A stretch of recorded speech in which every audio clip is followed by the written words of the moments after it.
Waktu Anda bekerja, berimanlah. Jangan hanya bekerja. Jangan hanya, memang betul, jangan hanya berdoa. Kalau orang yang mau berdoa nggak bekerja, jangan makan, kata Paulus di Tesalonika. Tapi sebaliknya, jangan hanya bekerja saja, kayak orang ateis saja. Bukankah Bapakmu di surga tahu yang kau butuhkan? Burung pipit di udara pun dia pelihara. Berimanlah.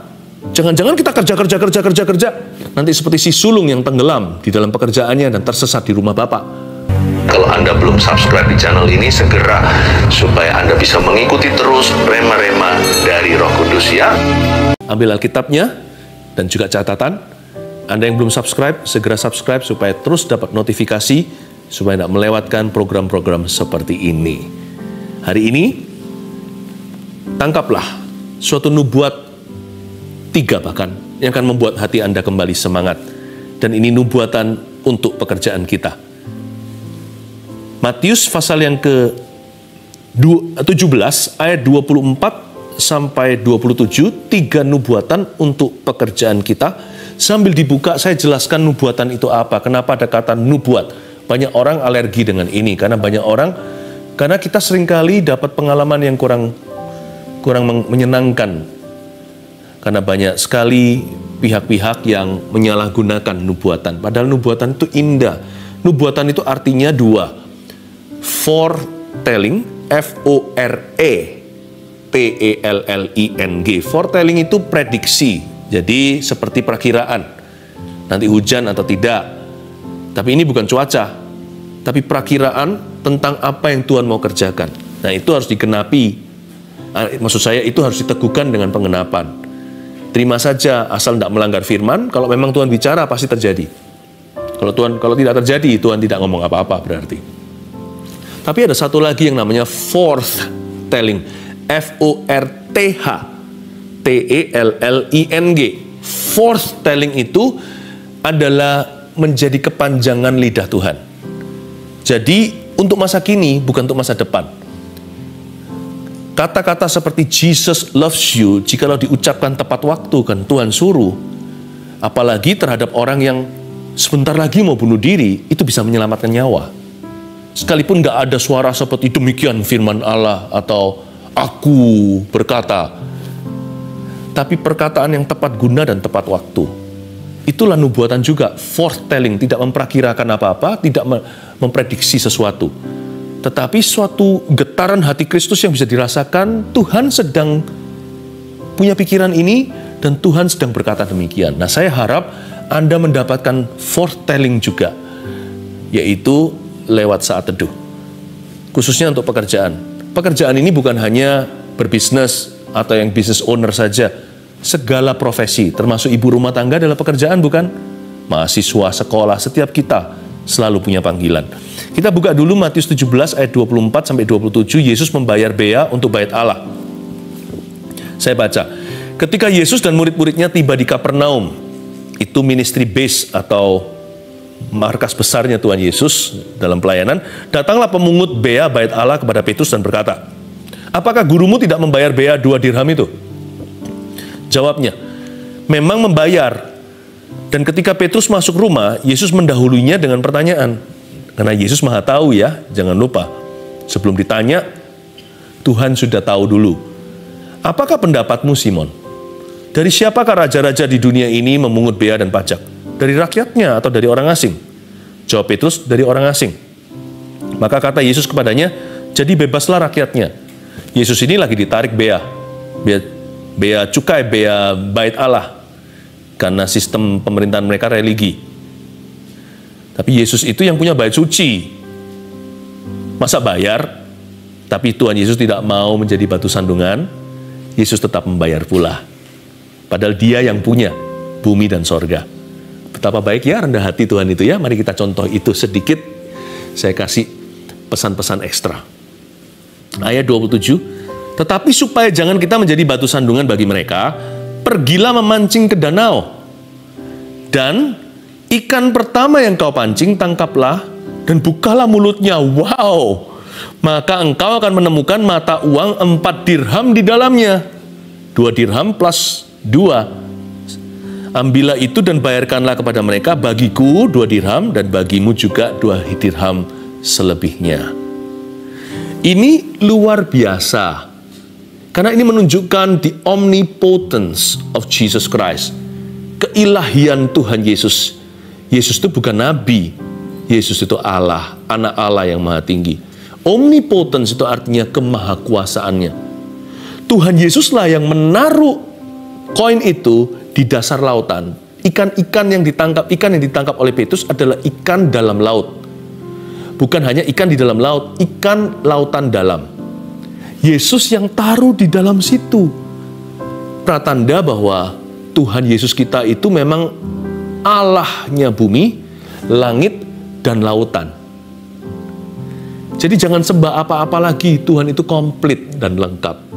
Nggak usah kita cari sesuatu superstisi atau suatu keyakinan-keyakinan yang tidak terbukti. Yesus itu mendominasi bahkan ikan di lautan. Tuhan bisa taruh koin di dalam sana. Ini bukan magic show, ini mujizat. Coba bayangkan dulu. Penting sebelum Anda terima nubuatan, karena nubuat harus selalu menunjuk kepada Dia, Sang Pencipta. Harus kepada Sang Penebus. Nubuatan harus mengarahkan mata ke Yesus. Coba saya bicara tentang pribadinya Tuhan dulu dan keilahiannya. Supaya Anda dan saya taruh percaya, bukan taruh keyakinan pada diri sendiri, apalagi manusia. Yesus itu luar biasa. Dia bisa taruh di sana. Dia itu mendominasi bahkan makhluk hidup di bawah bumi. Berada di tempat yang low, the lower world, even the lower world belongs to Him. Bahkan bumi di kolong langit ini bukan hanya di kolongan, tapi sampai di kolongannya bumi, sampai yang paling bawah itu dominasinya Tuhan Yesus. Tidak ada sesuatu di luar jangkauannya, itu sudah pasti.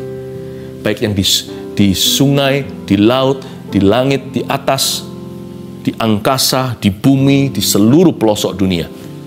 Gak ada yang luput dari jangkauannya. Berarti Tuhan sanggup menolongmu, bukan? Tuhan sanggup menolong Anda. Dan bukan hanya itu juga menunjukkan the omniscience of Jesus, atau kemahatahuannya. Selain Tuhan yang menaruh koin itu di bawah lautan, di dalam perut ikan, di dalam mulutnya, ya, bukan hanya itu saja, Tuhan juga tahu ikan itu di mana. Tuhan tahu bahkan ikan itu di mana. Jadi tidak heran Dia bisa mengerti berapa jumlah rambut di kepala kita. Alkitab mengatakan Dia menghitung rambut di kepalamu. Itu bukan dihitung jumlahnya berapa ratus ribu hair yang ada di kepala ini, tapi masing-masing lembaran seutas rambut yang jatuh ke bumi itu ada nomornya di hadirat Allah.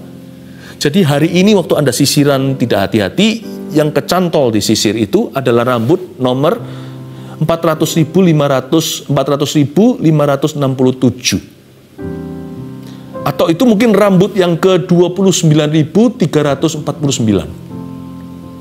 Ada barcode-nya. Begitu telitinya Tuhan, bukan hanya maha kuasa. Dia maha tahu, bukan hanya maha tahu untuk menghakimi bumi. Ayo, I know what you did last summer. Aku tahu apa yang kamu lakukan di tempat tersembunyi. Tapi Dia itu teliti. Rencananya itu detil dalam hidupmu. Dia perhatikan bahkan burung pipit di udara.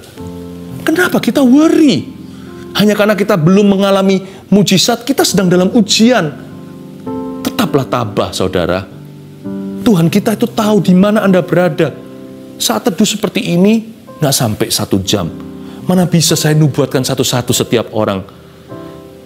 Fungsi daripada kata-kata pengetahuan, fungsi daripada nubuatan adalah untuk menggugah semua orang sisanya bahwa Tuhan tahu where you are in this life. He knows your struggles too. Dia ngerti pergumulan Anda sesungguhnya itu apa, duduk perkaranya di mana, solusinya di mana. Dia tahu waktu ilahi kairosnya kapan Tuhan akan menolong. Ya, ini saya kalau baca begini, saya nggak habis-habis bisa merenung betapa hebatnya Tuhan kita. Please jangan sembah yang lain kecuali Yesus Tuhan. Karena hanya Dialah Allah alam semesta. Semesta langit dan bumi memuji Dia. 3 nubuatan untuk pekerjaan kita mulai di ayat 27 dulu. Tetapi supaya jangan kita menjadi batu sandungan bagi mereka, pergilah memancing ke danau. Garis bawah itu. Perintah Tuhan yang pertama itulah nubuatan pertama untuk pekerjaan kita. Tuhan berkata begini, pergilah memancing. Pergilah memancing. Ke danau secara spesifik. Spesifikasi bagi Kefas atau Petrus. Karena dia nelayan, ya ke danau, bukan ke kantor. Bukan ke sawah, ladang itu petani. Bukan ke kebun, buah-buahan. Karena dia bukan tukang anggur. Juga bukan bukan peternak, jadi bukan disuruh bukan disuruh ke kandang. Yesus itu sangat-sangat bijaksana. Tuhan berkata, Simon, pergilah ke danau. Tapi perintahnya adalah pergilah memancing ke danau. Sesuai dengan profesinya. Saya merasakan ada getaran suara Allah untuk setiap orang dalam pekerjaannya. Yang ke-1 tulis ini, bekerjalah di ladang Allah. Maksudnya apa, Pastor Philip? Berarti saya harus jadi pendeta. Ladang Allah itu luas. Tuhan itu loh, Allahnya langit, bumi, semesta alam, dan lautan. Angkasa raya, semuanya ini kecil di tangannya, dia maha besar. Kalau saya bilang, bekerjalah di ladang Allah, itu di pekerjaan Anda, bukan disuruh jadi pendeta. Pendeta ya di gereja. Pendeta bekerja di kantor gereja, di kantornya. Tapi kita semua punya pelayanan, yaitu pekerjaan kita. Bekerjalah di ladangnya. Mulai hari ini, inilah kehendak Allah. Tuhan ingin Anda untuk melihat panggilanmu di mana Anda ditempatkan selama tempat itu halal dan benar. Kalau tempat itu adalah human trafficking, kalau itu tempatnya adalah kriminalitas, nah itu bukan dari Tuhan. Tapi sesuatu yang baik dan benar selalu dikuduskan. Segalanya dikuduskan lewat doa dan firman. Di tempat Anda berpijak, itulah tanah Kanaan atau tempat perjanjian. Itulah covenantmu dengan Tuhan Yesus. Bekerjalah di ladangnya karena Allah yang meletakkan Anda di sana. Bekerjalah sungguh-sungguh. Kalau Anda tidak kerja, jangan makan. Kata firman Tuhan. Bekerjalah di ladang Allah. Pergilah memancing ke danau. Pernah mikir nggak? Kalau Tuhan memang butuh uang, kenapa Tuhan pakai ikan? Kenapa hari itu ikan adalah makhluk yang diistimewakan? Bukankah tidak adakah makhluk lain yang lebih layak? Kenapa Tuhan tidak bisa gerakkan satu orang manusia tiba-tiba datang kasih amplop ke Petrus? Kalau seperti itu kan murahan dan juga kurang mendidik Petrus tentunya. Karena Tuhan sedang menciptakan, sedang membentuk hamba Tuhan. Kenapa disuruh ke ikan ya? Pernah pikir nggak? Pasti ada banyak malaikat iri sama ikan itu. Saya nggak tahu itu ikan pasti bukan ikan mahal lah. Ikan Galilea itu ikan-ikan biasa. Ikan besar-besar juga ada, tetapi bukan ikan-ikan seperti yang bluefin tuna. Itu di perairan Indonesia. Di Galilea itu ikan Petrus. Disebut begitu sampai hari ini. Ikan-ikan seperti mujair begitu. Bukan ikan yang mahal.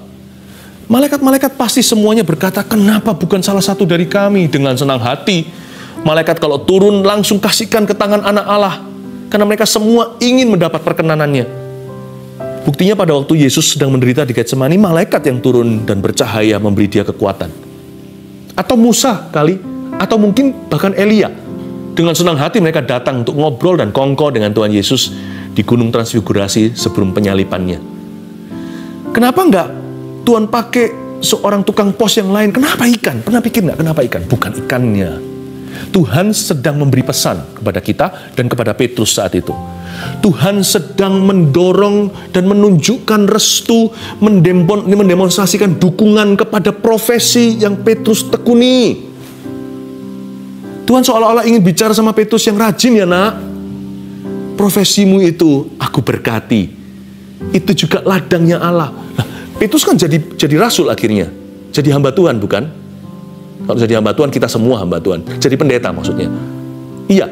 Tapi Petrus jadi pendeta setelah dia responsibel dulu. Dia dipilih khusus oleh Tuhan, disisihkan. Bukan karena dia gagal bekerja. Ingat ya, Petrus meninggalkan jala ketika dapat 153 ikan. Dan dia berkata, pergilah daripada aku orang berdosa. Ikannya besar-besar.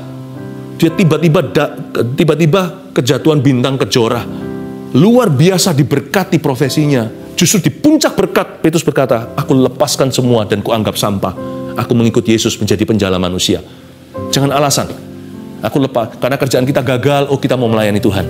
Melayani Tuhan itu di kerjaan. Nanti akan ada orang-orang yang melayani di kerjaan dan disertai Tuhan, yang Tuhan berkata, cukup, kamu menjadi full-timer. Tapi hanya segelintir orang saja. Jangan jadikan alasan melayani Tuhan sebagai kamuflase, karena kita tidak mau sungguh-sungguh bekerja di bidang kita. Tuhan bilang sama Petrus seperti ini, Petrus, Kefas, anakku, muridku, bekerjalah di ladang. Kenapa dia memilih ikan? Karena dia ingin memberi pesan bahwa Tuhan berkenan kepada profesi nelayan. Apa profesimu? Percayalah, bekerjalah dengan sungguh-sungguh, dengan hati yang berkenan. Jaga hati, jaga kekudusan. Ikut Yesus. Ya. Melekat pada Tuhan. Nanti lihat ya, pulang dari tempat kerja Anda membawa lebih dari sekedar paycheck Anda. Anda membawa restunya Tuhan Yesus. Membawa perkenanan Allah. What you bring home is not paycheck atau salary atau gaji. Yang Anda bawa pulang, blessing. Beyond your salary. Melebihi gaji Anda. Anda pulang membawa sebuah perkenanan Allah. Bekerjalah di ladangnya. Serius mulai hari ini. Saya ngomong begini, membeberkan karpet merah. So, saya merasakan kita semua terlalu tenggelam di dalam pandemi. Satu persatu mulai beralasan dan berkata, iya lagi sepi dan sebagainya. No. Bunga bakung itu berkembang di padang yang gersam. Ayo, bangkitkan semangat. Kan saya sudah janji tadi. Ini nubuat yang membangkitkan semangat. Karena kata nubuatan itu juga berarti membangun semangat orang. Itu salah satu fungsi nubuatan. Building someone's faith. Membangun iman. Ayo, jangan beralasan. Aku bekerja di ladangnya. Karena Tuhan akan berkati. Yang kedua, kita lihat kembali di ayat 27 tadi. Tapi supaya jangan kita menjadi batu sandungan bagi mereka, pergilah memancing ke danau. Lalu ke berikutnya, dan ikan pertama yang kau pancing, tangkaplah dan bukalah mulutnya. Maka engkau akan menemukan mata uang 4 dirham di dalamnya. Garis bawahi, ikan pertama yang kau pancing, bukan coba-coba. Poin kedua, saya rasakan ini nubuatan untuk kita. Saya nggak bisa jelaskan panjang lebar, secukupnya ala kadarnya. Tapi tangkap aja, ini kalimat-kalimat hikmat. Anda tangkap, taruh di hati, besok bekerja, terngiang-ngiang di dalam kepala. Ya, berimanlah dan bukan coba-coba. Waktu Anda bekerja, berimanlah. Jangan hanya bekerja. Jangan hanya, memang betul, jangan hanya berdoa. Kalau orang yang mau berdoa nggak bekerja, jangan makan, kata Paulus di Tesalonika. Tapi sebaliknya, jangan hanya bekerja saja, kayak orang ateis saja. Bukankah Bapakmu di surga tahu yang kau butuhkan? Burung pipit di udara pun dia pelihara. Berimanlah. Jangan-jangan kita kerja. Nanti seperti si sulung yang tenggelam di dalam pekerjaannya dan tersesat di rumah Bapak. Kita nggak ingat bahwa kita ini adalah umat berkat, umat yang diberkati oleh Allahnya. Berimanlah.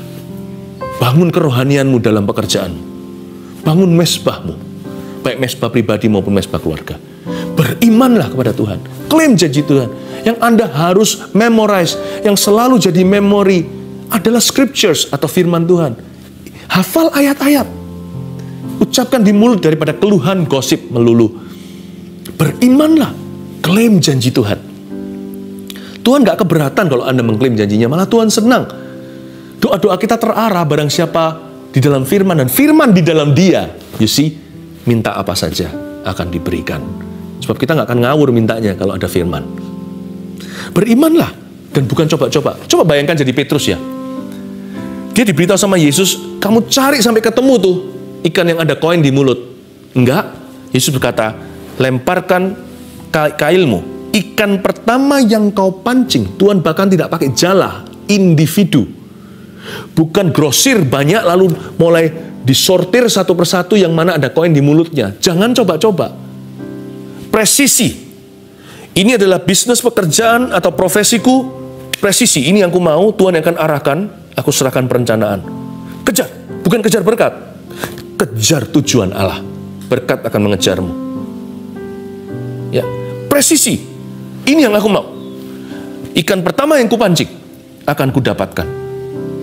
Dan Tuhan itu juga maha kuasa. Saya tunjukkan kemahakuasaan Tuhan. Kalau saya jadi Petrus disuruh pergi situ, saya pasti ragu. Begini pasti, saya mau lempar, siapa tahu kalau saya lempar, ini pikiran manusia. Kalau saya lempar nanti ternyata bukan ikan itu, persis di belakangnya ikan yang akan lewat berikutnya. Jadi kadang-kadang pikiran saya membuat tangan saya lamban untuk melemparkan kailnya. Waktu saya mau lemparkan, ragu. Siapa tahu sudah lewat ikan itu. Kalau saya lemparkan sekarang terlambat.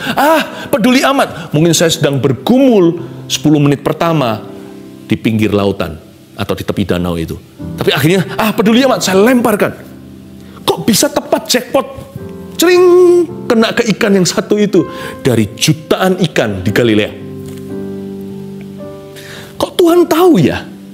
Kok Tuhan bisa membaca keraguan, hesitance atau hesitation maksudnya. Dia kelambanan Petrus atau pergumulannya. Andai kata Petrus lebih cepat, juga kena ikan yang sama. Andai kata dia lebih lambat 10 menit karena dia bergumul yang ini bukan. Atau sebelah sini, atau sebelah situ. Kayak kita di supermarket begitu, kita lihat yang kaleng ini atau kaleng itu ya. Masih kita lihat belum pasti. Padahal tadi waktu datang sudah tahu mau beli apa. Kalau kita lempar terlambat, juga kena ikan yang sama. Allah kita tidak coba-coba. Kalau Anda lemparkan sekalipun Anda ragu, asal Anda lemparkan dengan iman. Kalau iman Anda bulat, Anda lemparkan, Anda hemat waktu. Kalau Anda ragu, tetap Anda akan dapat ikan itu. Karena when God promises, it will come to pass. Kalau Tuhan telah berjanji, itu akan digenapi. Titik. Iman kita bukan pada ikan, iman kita bukan pada kail, iman kita bukan pada iman kita. Ya enggak, ya enggak, enggak iya, enggak iya. Iman kita pada Dia yang menjanjikan. Berimanlah, jangan coba-coba dalam hidup ini. Sekolah juga sama. Go for your dream. Asal Tuhan beserta, apapun juga akan jadi. Katakan amin. Terakhir, di kalimat yang terakhir pula, ambillah itu dan bayarkanlah kepada mereka, bagiku dan bagimu juga, 4 dirham, 2 dan 2. Garis bawahi, ambillah itu dan bayarkanlah. Ambillah itu dan bayarkanlah. Saya kalau renungkan firman ya, saya ulang-ulang. Ambillah itu dan bayarkanlah. Tulis poin ketiga. Inilah nubuatan untuk pekerjaan Anda dan saya. Bayarlah dengan berkat-berkatnya. Bukannya bayar itu pakai cek, pakai uang? Ya, itu wujudnya. Tapi kita harus mengubah mentalitas kita. Saya tidak membayar itu dengan kemampuan saya. Saya hanya berusaha. Tapi berkat itu sumbernya adalah Allah. Harus mulai hari ini pengakuanmu diubah, attitude-mu ganti, sikap hati kita tidak sama. If I have to pay for anything, kalau saya harus membayar sesuatu, apapun itu juga. Kalau bahkan saya harus menabur, Alkitab mengatakan, dialah yang menyediakan benih bagi sang penabur. Segala sesuatu, kata Roma, adalah dari Dia, lalu oleh Dia, dan untuk Dia. Bagi Dialah segala kemuliaan. Aku bayar dengan berkat-berkatnya. Jangan stres dan bunuh diri. Allah tidak mati. Pay with His blessings. Saya beritahu, Tuhan memang memilih profesi Petrus, dan Dia berkata, aku kasih restu. Hai muridku, pergilah memancing karena kamu nelayan. Jadi jangan salah pergi ya, jangan ke sawah. Tidak ada berkatku di sana kalau kamu ke situ. Jangan salah alamat. Kalau aku memanggilmu jadi nelayan, di danau lah ada harta karunmu. Kalau Tuhan memanggil Anda di perkantoran, jangan ke danau, di sana nggak ada berkatmu. Berkatmu di kantormu. Di mana kita ditempatkan, disitulah Allah menyimpan. Kalau masih berlamban-lamban, bekerjalah di ladangnya. Di ladang Allah, berimanlah. Dan Tuhan memang memakai Petrus profesinya untuk menangkap ikan itu. Tapi tahukah Anda, hari itu ada satu ikan yang so happy. Karena ikan itu nggak mati, dijual di pasar, diambil. Karena Tuhan tidak suruh kamu tangkap ikan itu, jual ikan itu, jadi duit, bayarkan. Tuhan nggak berkata, di ikan itu ada koin, kamu ambil koin itu, bayarkan. Ikan itu tidak ditulis, tapi Petrus pasti mengerti, kembalikan ke lautan. Tuhan tidak perlu membunuh untuk menghidupimu. Bayarkanlah, apapun itu juga. Ngomong begini, kalau hari ini kita belum bisa, belum punya, asal kita sudah berusaha, asal kita sudah tulus sama Tuhan, asal kita sudah sungguh-sungguh hidup dalam kebenaran, aku akan sanggup membayarnya dengan berkat-berkatmu. Sekalipun lewat ikan, Tuhan memakai profesi Petrus, namun berkat itu datangnya bukan dari usahanya. Hari itu Petrus membayar bea, bukan dari ikan yang dijual oleh nelayan, karena nelayan harus jual ikan. Ikan itu hanyalah kendaraan Petrus menemukan berkat Tuhan di dalam profesinya. Jadi tidak bisa sehari ini Kefas berbangga dan berkata, haha, bisnisku membuatku kaya. Pekerjaanku yang menyediakan semua yang kuperlukan. No. Pekerjaanmu itu hanyalah alasan Tuhan menyalurkan sesuatu. Anda harus berkata, semua ini, kata Roma, adalah dari Tuhan.